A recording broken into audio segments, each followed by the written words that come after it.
देखिए, in the next stanza the poet William Wordsworth says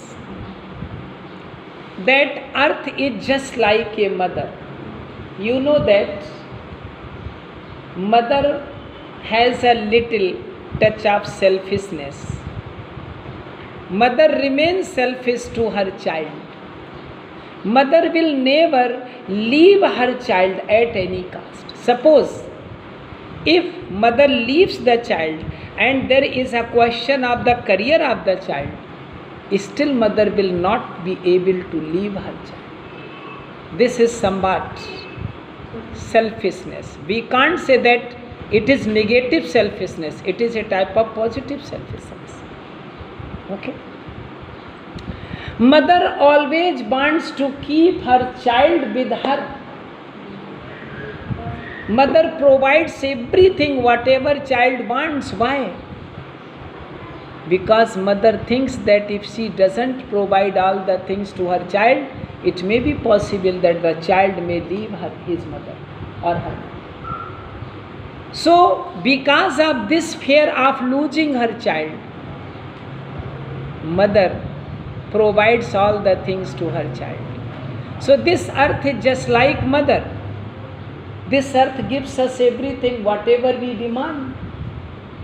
ये पृथ्वी से हम जो चाहते हैं, ये पृथ्वी हमें सब कुछ देती। क्यों देती?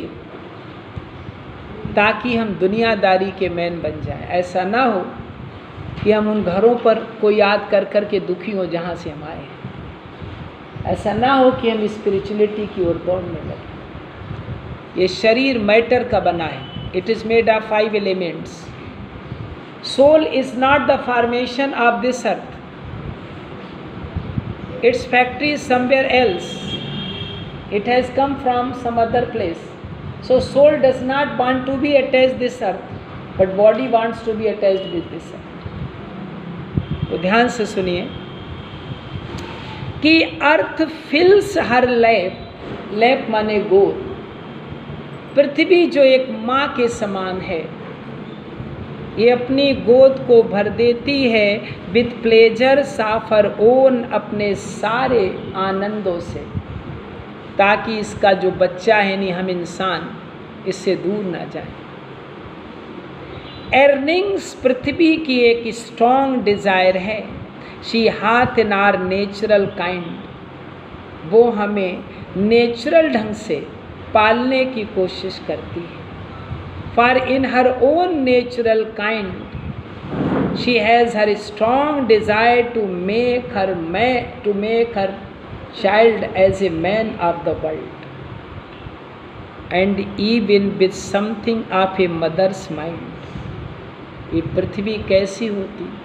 कुछ कुछ माँ के समान व्यवहार करती है। And no unworthy aim, इसका उद्देश्य भी अयोग्य नहीं है। देखो, माँ होती ना, वो अगर डांटती है ना, तो डांटने में भी आशीर्वाद होता है। अगर हमें श्राप देगी, उसमें भी आशीर्वाद छिपा, कि जैसे तुम हमें परेशान कर रहे हो, तुम्हारे बच्चे तुम्हें परेशान। तो एक उसने हमारे लिए कुछ आलोचना की, उल्टा सीधा कहा, लेकिन उसमें भी एक जो है आशीर्वाद छिपा। तो मदर जो पृथ्वी है, इसका उद्देश्य अनवर्दी नहीं है। ऐसा करने में वो अनवर्दी नहीं है। द होमली नर्स, पृथ्वी एक नर्स के समान है, साधारण, विदाउट एनी शो, बिना दिखावा की नर्स है। डेथ ऑल शी कैन, वो सब कुछ कर सकती है to make her faster child, अपने इस एडॉप्टेड दत्तक पुत्र को हर इनमेट मैन, इस दुनियादारी का मैन बनाने के लिए पृथ्वी सब कुछ करती है। आज जो कुछ भी हमारे पास है, whatever we have today, it is only the gift of this earth. आज हम लोग कार में बैठ के चलते हैं, वो कार, वो लोहा कहाँ से आता है? पृथ्वी से तो। तो अर्थ गिव्स अस एवरीथिंग, पृथ्वी में सब कुछ देती है। क्यों देती है? फॉरगेट द ग्लोरीज ही हाथ नोन, ताकि मैन उस ग्लोरी को भूल जाए हेवनली ग्लोरी जिसको वो जानता है। एंड दैट इम्पीरियल पैलेस, वो शाही महल भी भूल जाए, वेंस ही केम, जहाँ से वो महल। देखिए एक बहुत अच्छी बात बताएं, there is always a conflict between body and soul. Body is made of matters, soul, it has nothing to do with matter.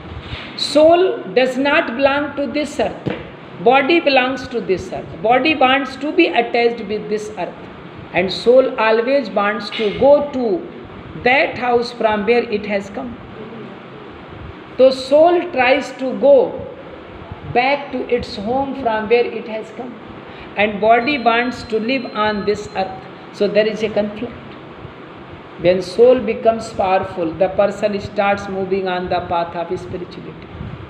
And when body senses become strong, the person forget spirituality and start moving on the path of materiality.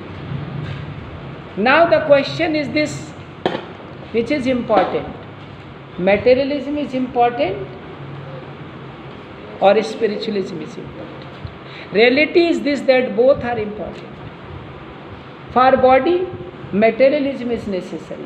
For soul and mind, spirituality is necessary. If you remain spiritualist, your body will suffer. If you remain materialistic, your soul will suffer. That's why God has given us wisdom. We have to make a balance between both. That is the right path. That is the proper way. Okay? Reading level.